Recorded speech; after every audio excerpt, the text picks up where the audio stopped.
Ramazan geldi, yüzümüz güldü, camılar kapısın, güllerle doldu. Elhamdülillah ve salatu ve selamu ala Resulillah sallallahu aleyhi ve alihi ve sahbihi ve sellem. Cenab-ı Allah Kur'an-ı Kerim'de buyuruptu. O duaların duamızı kabul edim. Biz Ramazan bitti ama bitti bu yıl bitti. O diyor ki bitti daha ömürden yok. Bu yıl Ramazan bitti. Cenab-ı Allah'tan dua ederiz, kabul etsin bizden orucumuzu, taatımızı, Kur'an okumağımızı, teravih namazı, gece namazı, sadaka vermek, serfitre vermek, ne salih amel yapmışık, diyerek ya Allah kabul eyle bizden özün. Ya Allah niyetimizle bir de tecdid etmişik, gelen il bir de hazırlık oruca. Ki ölsek bizimle o pek niyet türbeye de girer. Cenab-ı Allah'tan ki biz hapımız dua edendek, isteyendek aziz bazı kardeşler, odur ki yakinimiz var. Güvenlik Cenab-ı Allah'a bizim için duamızı kabul eder. Ne güzel. Ramazan bitti ama bu yıl bitti. Ama neye gireceğiz? Bayrama gireceğiz. Bayram ne demekti? Odur bilesen armağanı arasan ecir sevabı. Ama bayram odur ki bilesen günah etmesin birden ha. Günah etmesin. Ondan da başka namazını terk etmesin. Dedi Ramazan bitti. Ramazan terk edim geleniydi. Yo. Devam edersen o Ramaz üzerine, o ibadet üzerine devam eder. Bu sevabı dini özüne terk olunmaz. Çünkü Şevval'in 1. gün bayramdı. Tamam, sen birbirimizi gördük diyerek Allah kabul etsin orucu, ibadeti ve bayramı mübarek olsun. Ama koyun tamam mübarek olsun. O ibadetler, bu taatlar ki yaptık özün Ramazan ayında elimizden gitmesin ecir sevabı. Devam edersen ibadet üzerine, taat üzerine. Bakın hatta Resulullah, bakın adı cennette ne güzel bir salavat vererek. Allahümme salli ala seyyidina ve habibina ve şefi'ina Muhammed sallallahu aleyhi ve alihi ve sellem. O da hadiste diyor oruç olan Ramazan'ı, men sama Ramazan'ı, thumme etba'ahu sitten min şevval, kâne kesiyâmi zahır.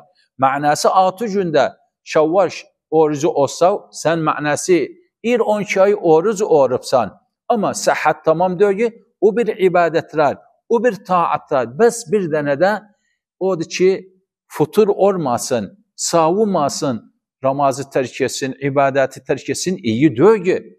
Bu halatta biz nasıl dua edirik? Allah orucumuzu kabul etsin, taatımızı kabul etsin, ibadeti kabul etsin. Dua edek Allah, sen, hapımız sabit olağın iman üzerine, takva üzerine, taat üzerine, o da güzel, şeytan yaklaşmaz bize. Kur'an-ı Kerim'i terk etmeyin, gece namazını terk etmeyin, güzel namazı camide terk etmeyin, tesbihatı terk etmeyin, sadaka vermeyi terk etmeyin. 6 günde şaşarı orucu orandak içinde ki bu sünnettir. Nuri sen manası ahd edip sen devam edersen ibadet üzerine. Ama terk olunmak olmaz. Ne güzel bizim kardeşlerimiz kalkır bu vazifeye 30 gün bu Ramazan hutab, muhadarat, tukmaniye Allah razı olsun özlerinden. Bu amel salihti. Türbeye ener, kıyamet günde karşıya gelir. Biz de buna karşı namazımız, orucumuz, tesbihatımız, en güncül ibadetler var. La ilahe illallah terazide ağırdı. Güncül zikirler, Subhanallah ve bihamdi bir hurma gazi akindi. La havle ve la kuvvete illa billah cennette bir kenzdi. Salavat versen Allahümme salli ala habibina Muhammed sallallahu aleyhi ve aleyhi ve sellem 10 defa savcı geldi. Bu nimet değil. Ama bir tane terk edende burarı ölse hali perişan orar. Ölse su'ur hatime orar. Ama bu üzerine devam etse husnul hatime. Nedir manası? Melek enende asmandan ruh verende bir tane bu taat ibadet üzerine cennetten kafin gelip, cennetten koku gelip, armağan, burakın içine ruh, gider hala Allahu Teala'nın rahmetine kavuşur. O da türbede de amaret olarak bir kapı açılırsa cennete. Allah məni səni cümləmizi cennət əhli etsin. Allah bizi cennət əhli etsin. İbadətimizi, taatımızı kabul eylesin. Ana, babamızın suçundan geçsin. Yaşırlar, ya Allah sıhhat veresen özlerine. Şifa veresen, öğrübler, ya Allah affedesen özlerine. Ya Allah her aziz kimselerimiz var bu mübarek günde. Vefat edip affedesen özlerine. Her aziz kimselerimiz var. Dariyedde farac veresen. O bacılar, kardeşler meşrikten mağribe, ya Allah dariyeddedir. Filistin'di, Gazze'di, Suriye'di, Irak'tı, Lübnan'dı, Sudan'dı, Sin'di, her yerde. Ya Allah zafer veresen. Ya Allah zafer veresen. Ya Allah zafer veresen. Ya Allah kafirlara fırsat verme. Zalime fırsat verme.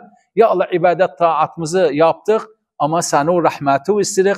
Cennete bırakasan bizi bu rahmetten. Ya Allah tekrar senden duamız suçumuzdan geç. Razı ol bizden. Allah razı olsun. Kardeşler, hutap ve muhadarat Türkmeniye ki bu güzel Ramazan boyunca bu güzel muhadaraları size için arz edilir. Peygamber'e cümlemiz konuşu olarak amin amin. Velhamdülillahi Rabbil alemin. Ramazan geldi, yüzümüz güldü. Camılar kapısın, güllerle